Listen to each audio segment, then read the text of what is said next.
Pak Dokter, kok sendirian di sini? Hai Bu Devi. Ketemu. Ini loh, terima kasih. Saya dapat kaos obras juga loh. Saya juga dapat kaos obras kok.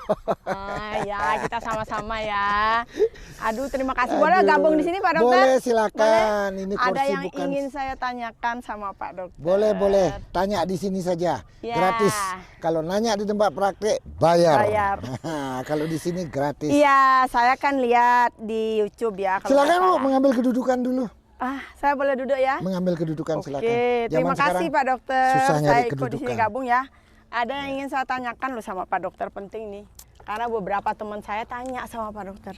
Saya yang ditanya, tapi saya jadinya karena saya ngelihat di obras Pak Dokter memberikan edukasi seperti itu menyangkut kehamilan, tentang wanita, saya jadi ingat, saya dapat kaos obras, mau tanya gitu. Kok nanyanya ke sana pasti suaminya SPOG ya? Pasti. Kok tahu? Tanya apa? Ayo. Mau nanya ini, banyak yang teman-teman saya tanya soal hamil anggur. Ada Ibu hamil? Anggur, ya. Minum anggur. Tapi begitu ya, nggak tahu. Tapi ada istilah memang hamil anggur gitu katanya. Ya. Gimana itu tentang hamil anggur itu? Oke, sahabat obras, kita lagi ada di udara terbuka nih, samping danau. Kebetulan ada fan berat dari obras datang jauh-jauh ketemu di sini. Iya. Nanya tentang hamil anggur. Oke. Hamil anggur, banyak yang salah istilah. Dikira hamil anggur itu sama dengan hamil di luar kandungan, tuh beda. Nah, hamil di luar kandungan sudah kita bahas pada episode yang terdahulu. Ya, sudah saya dengar juga kita itu. ngomong. Hamil anggur bukan berarti ibu hamil minum anggur, enggak. Hamil anggur tuh gimana? Sebuah penyimpangan dari sebuah kehamilan normal. Jadi kalau hamil normal kan ada sel mani masuk, ada sel telur keluar, dibuahi jadi embrio, terus jalan dia ke rongga rahim, nempel di sana jadi bayi. Nah, hamil anggur masalahnya bukan bayi yang terbentuk, tapi ada penyimpangan yang berasal dari bagian dari ari-ari, bagian dari plasenta. Jadi bukan bayinya jadi anggur ya? Bukan bayinya minum anggur, tidak. Kalau dokternya minum anggur bisa teler dia. Jadi memang ada penyimpangan dari bagian dari ari-ari itu yang menyimpang, membentuk. Ini sebenarnya dibilang kategori tumor loh sebenarnya hamil anggurnya, tapi tumor jinak. Tapi tumor jinak yang berpotensi menjadi ganas. Ya. Nah, yang terbentuk apa? Bagian dari ari-ari ini membentuk, dia berkembangnya cepat sekali, membentuk bulatan-bulatan hitam banyak yang isinya sebenarnya darah. Jadi kalau makanya karena darah kan kehitaman, jadi seperti buah anggur jadinya, makanya dikenal sebagai hamil anggur. Saya itu istilah saja. Jadi bukan ibu hamil minum anggur atau makan anggur. Nah, sekarang masalahnya apa? Kehamilannya beda dengan kehamilan biasa. Bulatan-bulatan ini yang sejatinya itu sebangsa, boleh kita katakan sel tumor sebenarnya, tapi tumor jinak.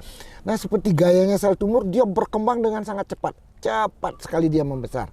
Sehingga kalau lihat dari besarnya rahim tidak sesuai dengan umur kehamilan. Misalnya hamil 12 minggu 3 bulan, rahimnya segini. Tapi kalau hamil anggur rahimnya bisa 2 kali lipat membesar. Jadi lebih cepat dia. Tapi tanda yang juga bisa tanda awal tuh terjadi ngeflek dia perdarahan. Maka setiap kehamilan dengan ngeflek kita waspada. Ya bisa jadi tanda ancaman terjadi keguguran bisa, tapi bisa jadi tanda awal terjadinya hamil anggur. Nah gini, mau tanya lagi Pak Dokter. Kalau hamil anggur, nah sekarang gitu kan kategorinya hamil. Nah kalau hamil kita kan harus tes kehamilan dulu. Nah gimana ini kalau misalnya dites apa positif apa negatif? Ini gitu. Pinter ibu.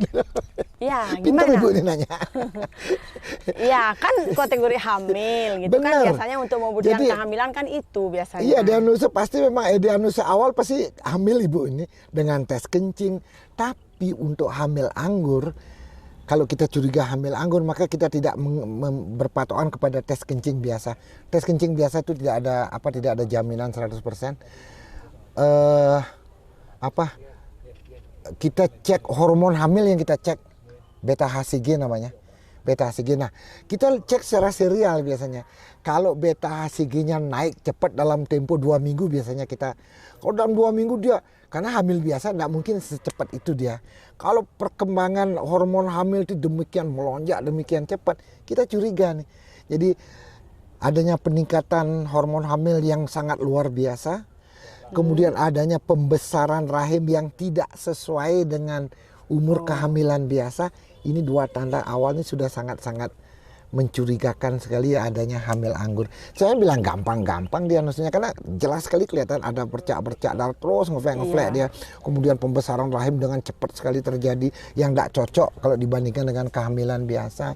Kemudian ada kenaikan hormon hamil yang luar biasa. Ini sudah diagnosis, hampir diagnosis pastilah. Diagnosis pastinya kita lihat dengan USG. Kalau kita USG kita tidak lihat bayi di dalam. Tapi kita lihat buah anggur. Nah, itu kiasan saja. Seperti buah anggur dia kelihatan. Atau kadang-kadang malah ada istilah seperti seperti honeycomb itu seperti sarang tawon. Sarang tawon. Nah, gitu seperti maksudnya. sarang tawon. Ya. Seperti gambaran sarang tawon. Ini para ilmuwan itu aneh-aneh aja ada istilah ya. Pokoknya penampakannya apa yang kelihatannya dikira seperti itu. Tapi disebut hamil anggur memang kayak kalau kita whisky memang seperti banyak ada bulatan-bulatan yang pasti buah anggur. Gimana kita lihat buah anggur ya segitu dia. Dan besarnya rahim luar biasa dan tidak ada janin di dalam. Memang ada variasi, kadang-kadang ada ini hamil anggur di bahasa medisnya mola hidatidosa. Ada yang komplit mola, ada yang parsial. Parsial itu ada kadang-kadang ada komponen janin atau komponen ari-ari. Kombinasi berarti Kombinasi dia. masih Dua-dua ada. Dua-dua ada, tapi hamil anggurnya yang lebih banyak berkembang. Sehingga luar biasa sekali. Sebentar, ini bahaya sebentar. sekali. Sebentar Pak Dokter. Mau 2 bentar juga boleh. Enggak, gini maksud saya. Ini kan kita hamil, kita udah tahu. Kalau tes positif pasti kan, tesnya positif. Nah, kemudian karena zaman sekarang kita sudah selalu USG dulu. Iya. Mungkin kecurigaan itu langsung zaman sekarang tuh berarti dari USG. Ya, langsung ketahuan bahwa itu akan jadi hamil anggur. Pada hamil dini kadang-kadang masih meragukan. Biasanya ya katakanlah rata-rata 6 minggu itu udah mulai jelas kelihatan. Mulai jelas kelihatan bahwa Kalau ini ternyata begitu, bukan janin gitu. Ya, begitu telat seminggu gitu misalnya kadang-kadang masih ragu kita apa ini. Oh, telat seminggu aja sudah mulai kelihatan dia kalau itu hamil anggur. Kadang-kadang bisa kelihatan tapi masih meragukan kadang-kadang. Kita ikutin biasanya serial. Tapi tanda-tandanya orang jelas kalau misalnya ibu-ibu masih peka, kok cepat sekali membesar rahim saya atau kok ngeflek terus. Pokoknya kalau ada gangguan pada sebuah kehamilan lebih baik periksa. Kan alat-alat sekarang udah canggih-canggih sekali, terutama kita ada ultrasound USG ya. Dengan USG itu kita bisa lihat langsung ke dalam. Jadi kalau ada sesuatu misalnya dari kehamilan, lebih awal bisa kita tangkap gitu loh. Iya. Lebih awal bisa kita ambil tindakan. Karena pencegahan bisa lebih dini. Karena sekali lagi hamil anggur ini ingat dia berpotensi menjadi tumor ganas. Namanya. Padahal tadi Pak Dokter bilang itu jinak. Dia jinak, tapi dia sangat berpotensi menjadi tumor ganas yang disebut PTG. Oh begitu. Ya, apa PTG itu ya? Berarti zaman sekarang ini karena kita sudah USG-nya sudah canggih, biasanya ibu-ibu tuh sudah periksa, sudah lebih sering dia periksa, berarti sebetulnya hamil anggur itu tidak akan berjalan lama, dia sudah akan cepat ketahuan. Mestinya tidak. Dan Iya. kita harus evakuasi itu di klon. Tapi evakuasi pun hati-hati sekali kita. Karena beda pasti dengan kita lakukan saksian biasanya penyedotan dengan hati-hati. Pakai kuret, sendok kuret aja kita hati-hati sekali. Kenapa? Karena dinding rahim pada hamil anggur ini tipis dia. Ada resiko kalau kita pakai kerokan, alat kuret ya, bisa nyoblos dia, bisa keluar dari rahim. Hati-hati sekali. Karena gitu. di samping rahim besar kan, rahim besar, dindingnya tipis, lembek, sangat mudah untuk terjadinya perforasi namanya, yaitu bolongnya rahim. Karena Tembus di dia, pojok ya. tembus oleh sendok kuret. Oke. Makanya kita awali dengan saksian namanya, sedotin dulu biar agak dilindungi dengan obat-obat tentu Berarti saja. itu harus dikeluarkan. Harus dikeluarkan, enggak dikeluarkan kan bisa berpotensi menjadi ganas. Itu pun setelah selesai bersih pengobatan, bersih evakuasi isi rahim itu, setelah bersih, kita masih ikutin dia dengan pemeriksaan hormon hamil serial. Yang Apa kita pakai gunanya itu beta-HCG. pemeriksaan serial itu sebenarnya untuk apa? Untuk memonitor nih jadi ganas nanti apa enggak. Oh, potensi ganas Kalau tadi. misalnya dalam 2 minggu hormon, makanya sebelum evakuasi itu, sebelum pengosongan kandung rahim, sebelum kita lakukan penyedotan, kita cek hormon hamil dulu, beta HCG. Itu cek dulu untuk pakai bandingan nanti. Setelah 2 minggu kemudian kita ulang lagi, lihat kecenderungannya menurun apa enggak. Kalau menurun berarti sembuh dia. Sembuh. Clear. Tapi kalau naik, hati-hati. Dia bisa menjadi penyakit trofoblast ganas, PTG. Itu tumor ganas, memerlukan sitostatika, pengobatan lanjutan. Jadi jangan dianggap remeh ya. Tapi ingat ya para sahabat Obras bahwa sangat-sangat sering sekali saya mendengar dari pasien, dari masyarakat bahwa ada kerancuan antara hamil di luar kandungan dan hamil anggur. Beda, beda. Kalau hamil di luar kandungan, coba tonton episode hamil di luar kandungan, sudah pernah kita obrolin masalah itu. Nah, kalau hamil anggur ya ini yang kita sedang diskusikan sama ibu ini. Nah, Ya, terima gimana? kasih. Sudah? Rasanya sudah ya. Jadi yang saya tangkap bahwa ini sebetulnya jinak kalau diketemukan lebih awal, tetapi bisa berpotensi menjadi ganas. Bisa potensi Ya, ganas. Hati-hati ganas. dengan berhadapan dengan hamil Jadi anggur. kita mesti tetap harus kontak dulu dengan dokter sampai diyakinkan bahwa itu betul. tidak berpotensi ganas. Dan lagi yang lebih celakanya lagi, kadang-kadang kalau misalnya keguguran biasa, mau hamilnya udah hamil 3 bulan lagi boleh hamil. Kalau mola hidatidosa hamil anggur, nggak bisa langsung biasanya hamil. setahun ini kita jangan Kosong. hamil dulu ya. Oh, Jangan berarti- takut kita, karena kalau terjadi positif lagi ini positif hamil baru apa bangkitan yang mola sebelumnya. Molanya Ini yang sangat makanya harus kontrolnya ketat sekali, terutama memonitor hormon hamil atau beta HCG. ya. Yang itu yang kita terus gini. Jadi waspada sajalah tetap. Artinya waspadanya bukan gini, karena ada satu kondisi di masyarakat kita yang kadang-kadang para emak-emak ini suka sekali dengerin omong temennya. Teman saya bilang gini, aduh saya selalu bilang, tanya pada pakarnya, kenapa sih? Kalau Anda ingin tahu tentang padi, tanya pada Pak Tani. Kalau Anda ingin tahu tentang ikan, tanya pada nelayan. Kalau ingin tahu tentang kesehatan, tanya pada pakarnya, orang kesehatan.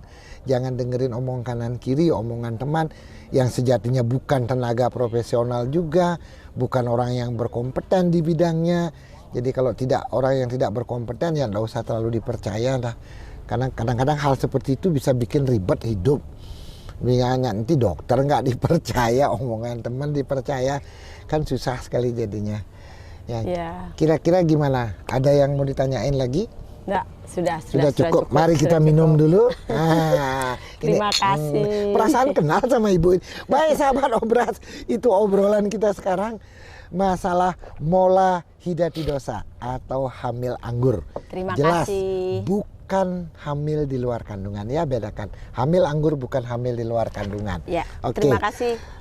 Terima kasih Bu sudah Terima mampir. kasih Pak Dokter. Perasaan Terima kenal sama kasih. ibu ini loh. Iya, kenal dong. Ya. Kan makanya Istri dikasih. saya. Dikasih banget. Ini siapa yang bikin rancangan kayak gini? Oke sahabat Obras, sampai jumpa pada tayangan berikutnya. Salam reproduksi sehat.